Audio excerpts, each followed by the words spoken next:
which is following Chaitanya Mahaprabhu, he did a reinterpretation of sannyas.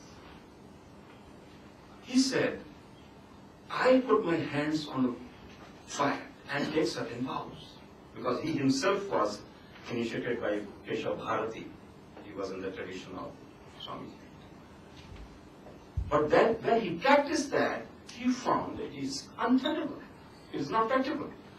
Either you should not take those vows and take sannyas, then it's fine. But if you take the vows, Nasashyam Vadnita, Ekmeva Charet Bhikshuhu, Navraksham Upayunjita, these are the shapatha you have to take. You will not even give discourses after taking sannyas, because that also creates a vested interest. You will not create disciples. So Chaitanya said, no ritualistic sannyas, because sannyas is the highest, most respectable and most pious institution, and we should not defile it. We should not be hypocrite about it.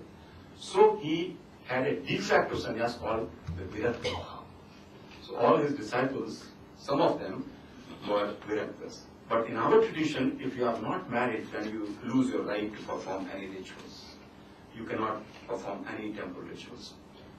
So integrated personality then will move towards oneness of all life, all we know that, through social experience, which is important. And for Chaitanya, it is the Varna Vyavastha, not Jati Vyavastha. Not Jati Vyavastha. Because there's a lot of debate going on in this tradition. He says, do we respect Gita? What is our mentor saying there? Is exclusively Guna Karma Vibhavisha.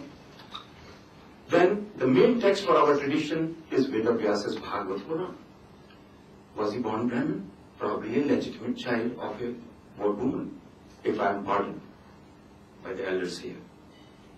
His son, Shuka.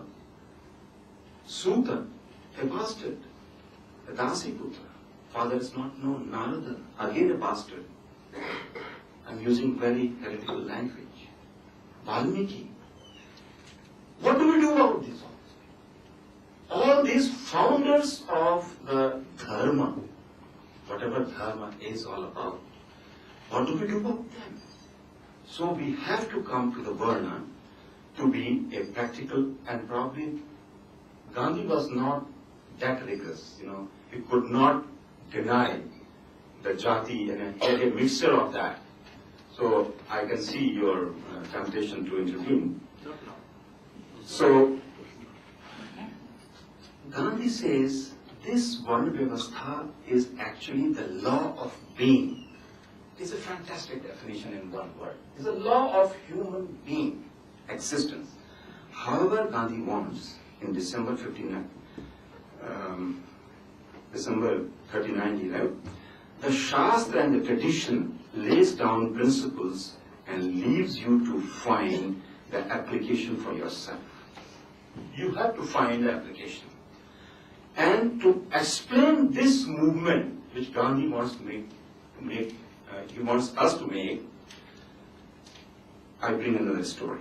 And the story begins in Vrindavan in 1550 AD, when Chaitanya Mahaprabhu lands in Mathura, in search of his Krishna and his playgrounds. Vrindavan did not get anything.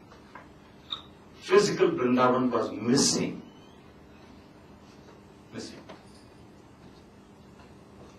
There was a arid piece of land, described in Aini Akbari, where the marching armies used to hunt for wild boars. There were no habitation, no temples, no boars, no Nikunj, no Kunj, no Ghat. Chaitanya was at loss. Because if there is no locale for his God, without the dham he cannot survive. The intangible needs tangibility. So, when he saw that his own tradition, we call it Hindu for a Kamkaji purpose, the balance is very, very in deficit.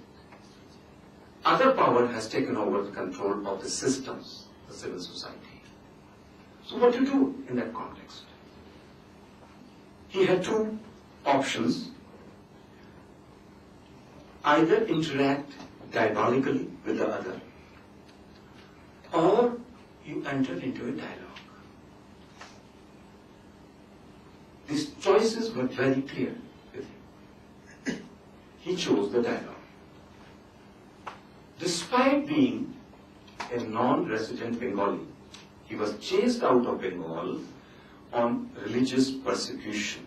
Because of the religious persecution, he had to take refuge in the Hindu kingdom in Odisha. So he had tasted the flavor of the politics of that time. But still, instead of opposing on blank, he chose. But when he chose that, he was not working in vacuum. He had a long history of dialogical culture